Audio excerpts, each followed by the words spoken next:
பாஜகவை தனிமைப்படுத்தும் முயற்சியா இது இருக்கா? ஒண்ணுமே செய்யல அப்படின்னு இவ்வளவு பேசினார்ல. ஏற்கனவே நானும் சொன்னேன், அவரும் சொல்றாருல. அவர்கள் திட்டமிட்டு தன்னை தனிமைப்படுத்திக் கொள்வார்கள் இந்த நேரத்தில். ஏன் அப்படின்னா, இன்னும் சில காலம் போய் எடப்பாடி பழனிசாமி பேசுவார், தேர்தல் பிரச்சாரமாக சொல்வார், இதுவே டபுள் என்ஜின் சர்க்காராக இருந்ததுன்னா இதெல்லாம் எங்களால் கொண்டு வர முடியும். இதை நான் எதை வச்சு சொல்கிறேன் அப்படின்னா, இந்த பட்ஜெட் அறிவிப்பதற்கு ஸ்பீச்சை ஸ்டார்ட் பண்ணுறதுக்கு முன்னாலேயே முதலமைச்சர் ஒரு ட்வீட் போடுறார், வழக்கம் போல ஆரம்பிக்கிற குரல் அப்படின்னு. மற்றதெல்லாம் கூட விட்டுருங்க, உண்மை அதுக்காக ஒரு சிஎம் ட்வீட்டை இந்த ஸ்டேட்லேருந்து வந்தவங்க பார்த்துருக்க மாட்டாங்கன்னு நினைக்கிறீங்களா? அட்லீஸ்ட் அந்த குரலையாவது சொல்லியிருக்கலாம்ல. இது ஒரு ஆணவ போக்கு. ஃபர்ஸ்ட் என்னன்னா, இது எல்லாவற்றையும் புறக்கணிக்கணும். என்னென்னலாம் இப்போ இவ்வளோ தூரம் பேசுறாங்க இல்லையா, தமிழ்நாடு சொல்லியிருக்காங்கன்னு வச்சுக்கோம், அப்போ என்ன விமர்சனம் வரும்? தமிழ்ங்கிறாங்க, திருக்குறள் மட்டும் சொல்றாங்க அப்படின்னு தானே விமர்சனம் வந்திருக்கும். எப்படி வேணாலும் விமர்சனத்தை வெறும் திருக்குறளை சொல்லி மற்ற அத்தியாவசியங்களை படுத்து நான் சொல்ல போற அத்தியாவசியங்கள் தராம இருந்தா சொல்லுவாங்க. அதையும் சொல்லி இருந்தா பிரச்சனை கிடையாது. ஆனா அதை சொல்ல மாட்டாங்க. ஏன்னா அன்கான்ஸ்டிடியூஷனலா ஒரு வேர்டை பயன்படுத்துறாங்க. நான் பலமுறை அதை வலியுறுத்துறேன். டபுள் இன்ஜின் சர்க்காருங்கிறதே அரசியலமைப்பு சட்டத்துக்கு எதிரானது. ஒரு ஒன்றிய அரசு மாநில அரசு திட்டத்தில் பார்க்க முடியாது, ஆளுகின்ற அரசை காரணம் காட்டி. ஆனா இவங்க அதை அப்படியே நார்மலைஸ் பண்ணிட்டாங்கன்னு வைங்களேன். இப்ப இவர்கள் சொல்லிக் கொண்டிருக்கக்கூடிய காரிடாரு, அந்த விஷயங்கள், இது எல்லாத்தையும் விட்டுருங்க. முதல்வர் மையப்படுத்தி கேட்டிருக்கக்கூடிய விஷயங்கள் என்னென்ன தெரியுமா? கல்விக்கான நிதி எசென்சியலா இல்லையா? ஜல்ஜீவன் திட்டம் வந்தா மட்டும்தான் ரூரல் ஏரியாஸ்ல கண்டாமினேட்டட் வாட்டர் இல்லாம பியூர் வாட்டர், அடிக்குவேட் வாட்டர், போதுமான தண்ணீர், சுத்தமான தண்ணீர் கிராமப்புறங்களில் கிடைப்பதை உறுதி செய்யக்கூடிய திட்டம். அப்ப எந்தெந்த திட்டங்களை பற்றி முதல்வர் ட்வீட்டா போட்டாரோ பேசியிருந்தாரோ அவைகள் எல்லாம் அத்தியாவசியமான திட்டங்கள். அதுதான் முதல்ல புரிஞ்சுக்கணும். அப்ப இந்த அத்தியாவசியமான திட்டங்களை கூட நாங்கள் அறிவிக்க மாட்டோம் என்பது ஒரு ஆணவ போக்கு. ஏன் அப்படின்னா, ஜல்ஜீவன் திட்டத்தை நீங்க இன் ஜெனரல் எடுத்துக்கிட்டீங்க அப்படின்னா, இந்த முறை ரிவைஸ்டில் கட்டாயம் இருக்கிறது 50,000 கோடி.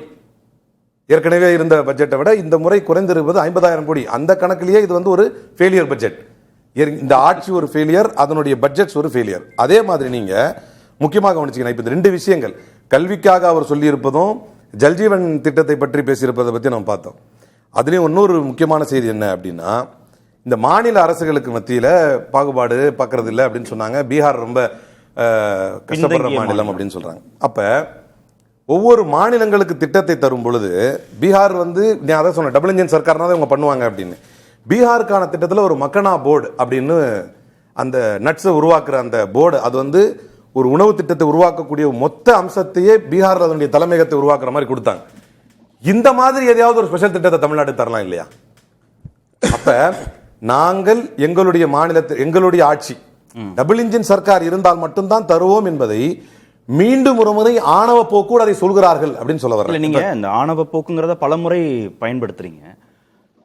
டபுள் இன்ஜின் சர்க்கார் வந்தா இன்னும் நல்லா பண்ணுவோம் அப்படின்னு அவங்க சொல்ற அந்த துணிய, இது எலெக்ஷன் வருஷம், அதிமுகவோடு அவங்க கூட்டணி வச்சிருக்கிறாங்க, இங்க அவங்க அரசியல் பண்ணணும்னு விரும்புறாங்க, பாஜக வளரணும்னு நினைக்கிறாங்க, ஆட்சி பொறுப்புக்கு வரணும்னு விருப்பப்படுறாங்க. அவங்க முற்றிலுமாக தமிழ்நாட்டை நிதி அளவில் புறக்கணித்து இந்த மக்கள்கிட்ட எதிர்கட்சிகள் கொண்டு போய் சேர்க்கக்கூடிய இந்த வாதங்களை அவங்க அதிகப்படுத்தி அதன் மூலமாக தங்கள் கட்சியின் வளர்ச்சியை அவங்க மட்டுப்படுத்திக்கவோ, கூட்டணிக்கு பலவீனத்தை ஏற்படுத்திக்கவோ எலெக்ஷன் இயர்ல விரும்புவாங்களா? லாஜிக்கா யோசிச்சு நான் 2 விஷயமா இதை சொல்ல விரும்புறேன்.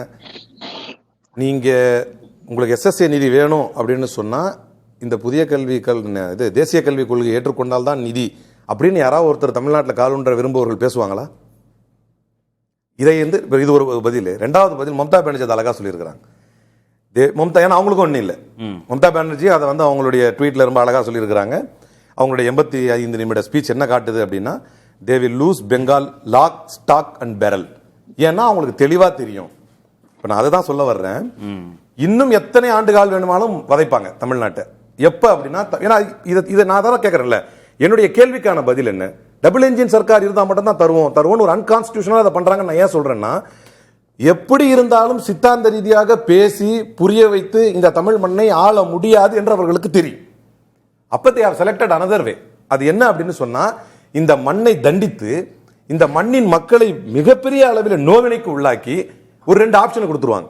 இதுவே எடப்பாடி பழனிசாமி இருந்திருந்தாருன்னு சொன்னா இங்க எல்லாமே கிடைச்சிருக்கும். அதை தான் நான் சொன்னேன். இப்ப இல்ல. அதை எப்ப பேசுவார் அப்படின்னா, இப்ப எல்லாரும் அதை சொல்றாங்க பாருங்க, அது வந்து ஒரு ராஜதந்திரமா செய்யணும், அதை பேசி வாங்கணும், நாங்க அப்படித்தான் பேசி 11 காலேஜ் வாங்கணும். இதற்கு முதலமைச்சருடைய டோன்ல வேற ஒரு பதில சொல்லிட்டாரு. இல்ல எங்க முரண்படுறாரு திரு எடப்பாடி பழனிசாமி இருந்தா இதெல்லாம் வந்துரும் அப்படின்னு நீங்க சொல்றதனுடைய இன்னொரு வெர்ஷன், அவர் எங்கேயாவது முரண்படுறாரா?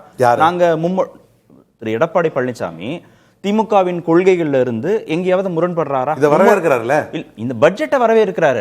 சொல்றீங்க மும்மொழி திட்டத்தை நாங்க கொண்டு வந்துருவோம், இருமொழி கொள்கை இங்க இருக்காது, புதிய கல்விக் கொள்கையை நாங்க வந்து கொண்டு வந்துருவோம். அதான் சொன்னா பட்ஜெட்டுக்கு சம்பந்தம் இல்லாத பேசுறாருங்கறாங்க. இந்தி திணிப்பை நாங்க ஏத்துக்குவோம் இப்படி சொன்னா எங்கேயாவது சொல்றாரு? அது மட்டுமல்லையே, பாஜகவுடைய ஃபார்முலாஸ் வந்துச்சு, எடப்பாடி பழனிசாமி என்ன நிலைப்பாடு எடுத்தாரு?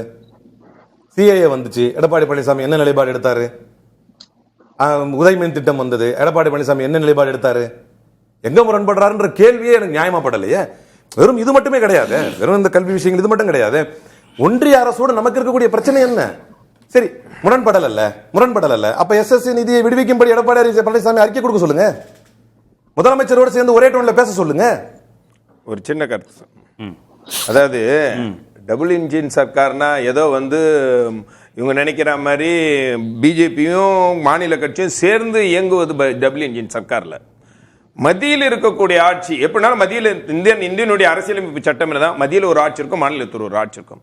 இந்த இரண்டு ஆட்சிகளுக்கு இடையே சண்டைகள் இல்லாம சுமூகமா ஆக்கப்பூர்வமான நடவடிக்கை எடுத்து செயல்படுவதுதான் டபுள் இன்ஜின் சர்க்கார். நீங்க நினைக்கிற மாதிரி மாநிலத்திலே அது பிஜேபி ஆட்சியும் இன்னொரு ஆட்சியும் இருக்கிறது இல்ல. அது இல்ல. அதனாலதான் சார் அந்த ப்ராக்சி கவர்மெண்ட்ங்கிற அந்த வார்த்தையை முதல்வர் பயன்படுத்துறதனுடைய நோக்கம், பாஜக அதிமுக கூட்டணி அப்படி வெற்றி பெற்றால் அது அதிமுக ஆட்சியாக இருக்க போறதில்ல, பாஜகவின் ஆட்சியாக இருக்க போறது. சும்மா அத முதல்வர் பிரதமர் சொல்லக்கூடிய டபுள் இன்ஜின் சர்க்காரோட சும்மா அவரோட நேரம் ஒரே ஒரு நிமிஷம் முடிச்சிடறேன். சரி, ஒரு சும்மாவே தேர்தல் இல்லாத சமயத்திலேயே எப்ப பார்த்தாலும் பிஜேபி சொல்ற தேர்தல் வரப்போகுது சார், சும்மா வேணும் பிஜேபி பேரை சொல்லி இது பண்ணும். நான் கேட்கிறேன் நண்பர், அவருக்கான நேரம் இடைவெளி போனோம், நான் அடுத்த சுற்றிலே உங்களுக்கு வரேன், முடிச்சிருங்க. பீகார் மட்டுமல்ல, ஆந்திராவில் 15,000 கோடியில அமராவதி ப்ராஜெக்ட் போறாங்க. தமிழ்நாட்டுக்கு அடிப்படை தேவைக்கான ப்ராஜெக்டை தரலங்கிறது ரொம்ப சேனான கொஸ்டின் சார், ரொம்ப இலகுவான கேள்வி. அதே மாதிரி போலவரம் இரிகேஷன் ப்ராஜெக்ட் ஆந்திராக்கு கிளியர் பண்ணி தர்றாங்க, அதுக்கான ஃபைனான்ஸ் தர்றாங்க. எங்களுடைய போலவரம் இரிகேஷன் ப்ராஜெக்ட்டுக்கு தரீங்களே, எங்களுக்கு ஜல்ஜீவன்ல வந்து 3112 கோடி மிச்சம் இருக்குது, அதை தாங்கன்னு கேட்கறது ரொம்ப அடிப்படையான கேள்வி. அப்ப நீங்க கேட்ட அந்த கேள்வியில கரெக்டா முடிக்கணும்னு நினைக்கிறேன். எந்த இடத்தில் முரண்படுகிறார் என்றால், மாநிலத்தின் முதல்வர் இந்த மாநிலத்தின் உரிமைகளுக்காக 10,000 கோடி நீங்க தந்தா கூட வேணாம், அதற்காக தமிழ்நாட்டு மண்ணின் உரிமையை நான் அடகு வைத்து விட மாட்டேன் என்று சவால் விடும் பொழுது அதே குரலில் தான் எடப்பாடி பழனிசாமியும் ஒலிக்கிறார் என்று சொல்ல மறுக்கும் இடத்தில் முரண்படுகிறார்.